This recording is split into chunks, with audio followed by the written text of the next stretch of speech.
intelligence, trade, but and it would be geopolitics. hours. He's not a mere Not You know what's minutes. really funny is I made a friend that is a flat earther this last week, and he's actually pretty awesome otherwise, you know, and he doesn't he actually accepted my I think that Otherwise. Provide them one.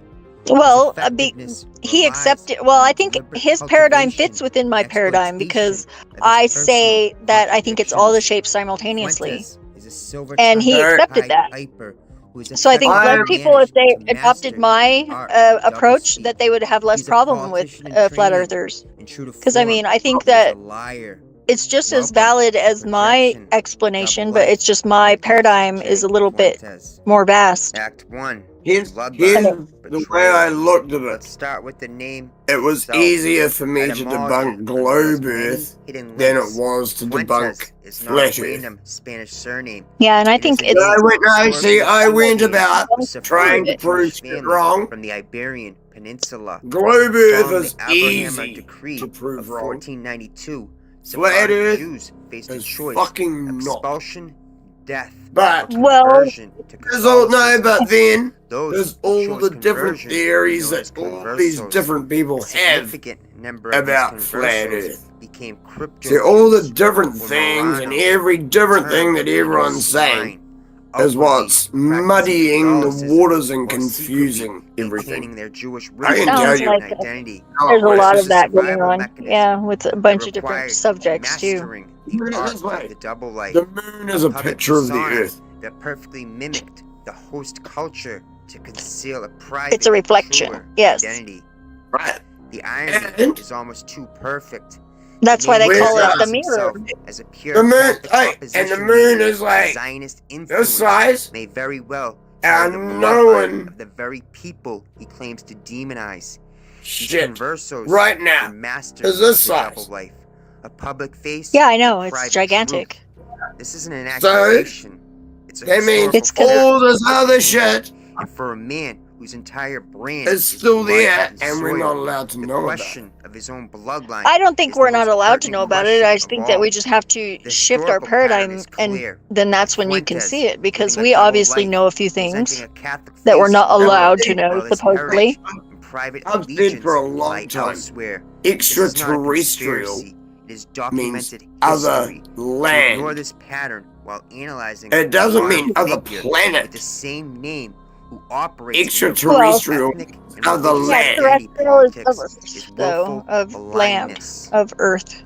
We call our land Earth, which kind of confuses the whole. 15th century Spain.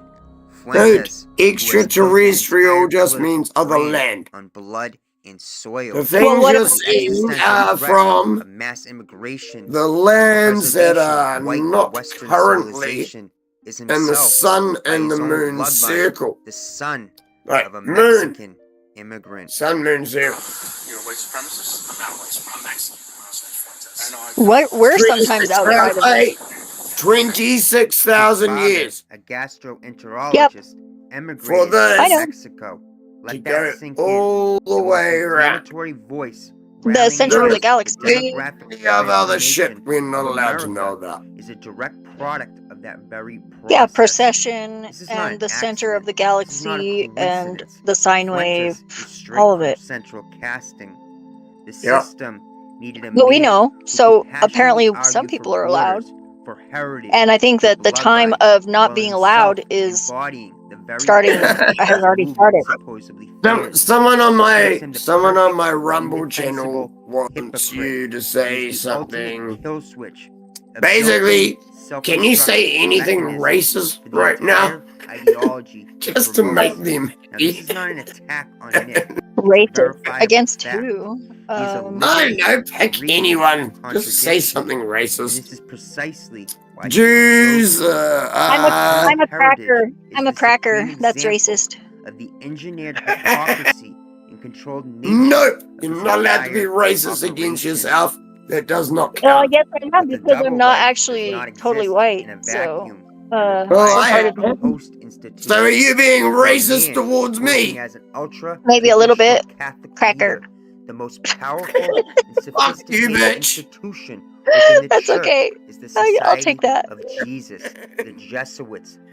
I can't believe Jesuits, we're actually still on YouTube. shock troops of the counter Yeah, This shit should have been fucking cut off by YouTube long ago.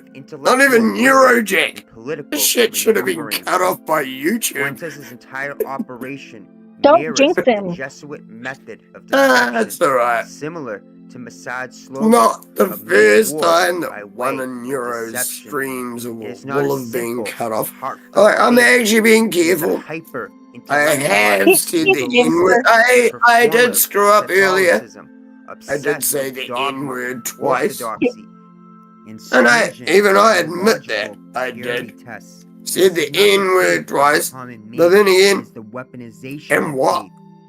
Nick functions I less think you like should a get a pastor tattoo and more like of a my provincial curvy of a swastika. dissident Jesuit order, using Ah, doctrine to control his I've followers. already have a got. curvy. I've already got the Eye of Horus. This Yeah, I connection know, provides but the I mean, modern you got to mechanism look at it. for I'll the send you a ancient picture of it. converso You might strategy. you might actually like This it. potential crypto-Jewish heritage is the A what. fucking yin yang. This Jesuit framework could be Yep. the how. The And on my sophisticated back, I've got like intellectual a fusion Celtic direct thing that I drew. contains his movement, That my transferring mate its fucked energy up when he is spent tattooed. on internal doctrinal Yeah, those Yeah. are my only three rather than tattoos. I got a external tattoo gun, a threats. cordless tattoo gun recently. I think I'm gonna do my left arm itching. I'm gonna do that soon. I'm gonna get. I think I'm gonna get inner Act 2. The inner closeted peace. nationalist, a projection This one, of shame. I got the Conversos, day masters of the before I double went life. to jail. Well, this fits Fuentes to a T. Hmm. Fuentes' sexuality My is a first poorly kept tattoo, secret. the His day behavior before I points went to in jail. one direction. A closeted That's the only time you've individual ever who been to. desperately overcompensates at every Yeah, turn. it was only Let's the look at once. pattern. Fuck, I'm not a Yeah, I've only repeat. been With the I've only been Catboy once too. incident. I've only been once Escape. too, but it was for 12 hours Well-known because I didn't pay homosexual tickets Catboy for no stripper insurance. named I Catboy got Tammy. sentenced It's a to specific, a bizarre year event that did aligns like a with certain couple of subcultural months patterns and then got within the home detention. homosexual community. Tell you Not what, with traditional the home court detention system. He seems was to have a worse than fixation jail. with these Catboys.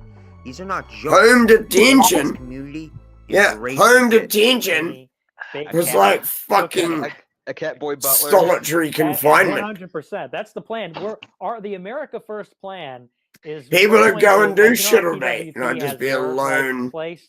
We're and going to have build a nothing compound to out in do the western United and States. no one to talk to. That's right.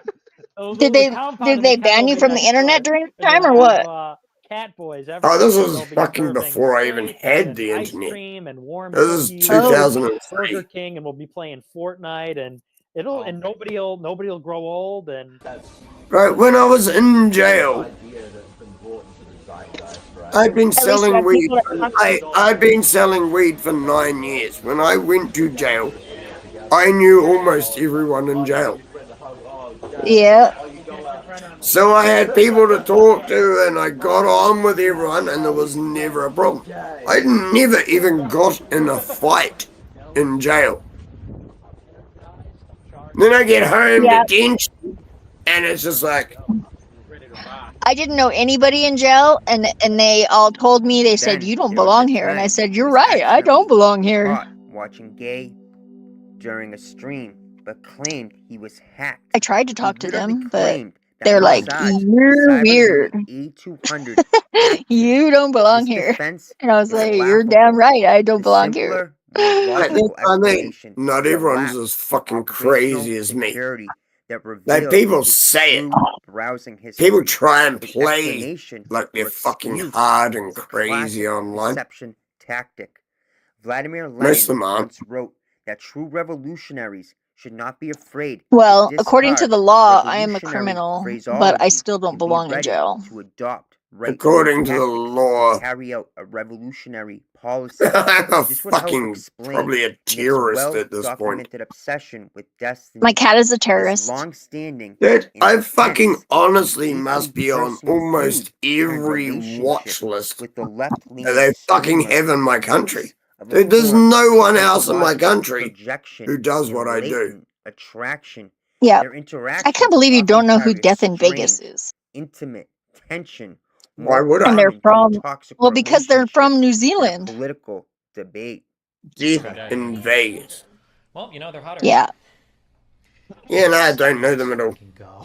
They're a great band. I really like them. I think you would like them too. Fuentes has a Oh, They fixation send me a actually link. do. with Hey, male-only send me a link to sleepovers, some shit. and his performative, almost Yeah. militant Let me go celibacy grab one. seems less about See if piety I can find and it. more about suppressing his true Where's nature. my? It is a classic DM case it to me. of an overcompensation mechanism. Where? An Where do you want me to attempt DM it? to loudly proclaim one thing to silence the internal And reality D of its lives for opposite. like and It is a Discord's classic fine. symptom Yeah, of just a Okay. DM deeply me. closeted individual So I don't within a have to go community checking that will through reject like his the true actual nature. chat everywhere. His followers have become so hopelessly Okay, lost that he beat had them when take you've done the it. oath to kill Okay. and I die will for send it. Nick Fuentes.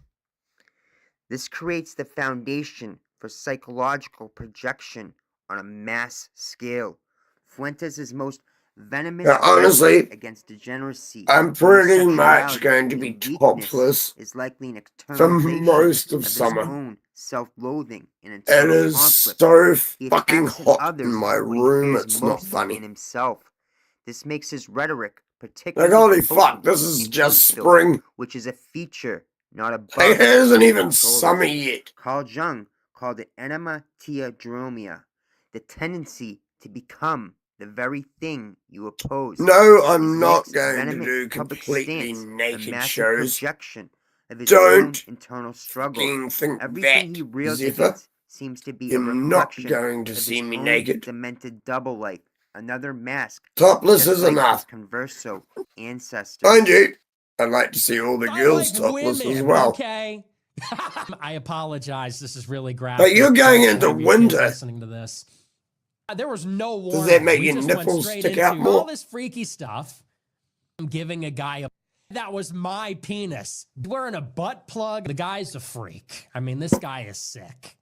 Destiny's wearing a butt plug. I honestly don't know how the fuck I lost my lighter, though. And of You are course, a gay man who exclusively Like, I surrounds himself really with don't women know and how women, the fuck many of whom are openly that pedophiles. disappeared.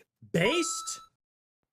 Act 3, the PDF Protector, the ultimate hypocrisy. We have established the private shame that fuels Fuentes' public rage, but this psychological projection does not just make him a hypocrite, it makes him a So fucked dangerous off. enabler. For all his venom directed at degeneracy, Is that the Nicholas topless pics? Fuentes has Or the repeatedly, other ones? consistently, and unmistakably revealed a disturbing sympathy for the most vile degeneracy of all. Sorry, I was just predation looking of for my children. fucking lighter. The evidence That is I not have a single no slip idea up. how it It is a magically pattern of disappeared. Kicked me out. behavior. I went to go send you the Ellie link, but Alexander I sent was you a the link, high up and I in the noticed that America First my song. movement. I also sent Ellie it to was you in arrested DM for in grooming Discord. a Fuentes knew about it. When he finally did distance himself So from it, my he song is there still too. defended Sorry, Allie, I acting wasn't like being a dick. flirting I was with a actually just child looking around was for no my big lighter. deal. This I isn't a really joke. have It's no sick. idea Parents detest Nick how my Fuentes lighter because they has have an fucking innate vanished. emotion to protect their Aries, children. they And love to Nick do that is a shit. threat They to take them. my lighters all the time. It's whenever I Fuentes don't has drop enough openly drugs for joked them. about and downplayed They get the mad, crimes steal my of shit. maps, the manipulative Bastards term have of stolen mine. PDFs used to rebrand themselves. I Last actually the think ages of consent, honestly constantly actually his agree dog with you whistling on this to one. other PDF files. That's like He next treats the level horrific fucking elite-enabled disappearance. trafficking operation Yep. of Jeffrey And then it'll Epstein just as pop a up, laughing just matter, like you a just drop a joke little for bit of extreme somewhere, and criminals, then and the all of a grotesque sudden it'll crime reappear against magically. humanity that That's it what you is. Yeah, have. it'll turn up So in he 2 doesn't days care if his after I followers buy are another one. PDFs, as long Yep, as because they they're help fucking with him you advance because his you haven't mission. dropped enough drugs for them. They're very angry. How old was the Virgin Mary? I think she was like Fucking weed here for them.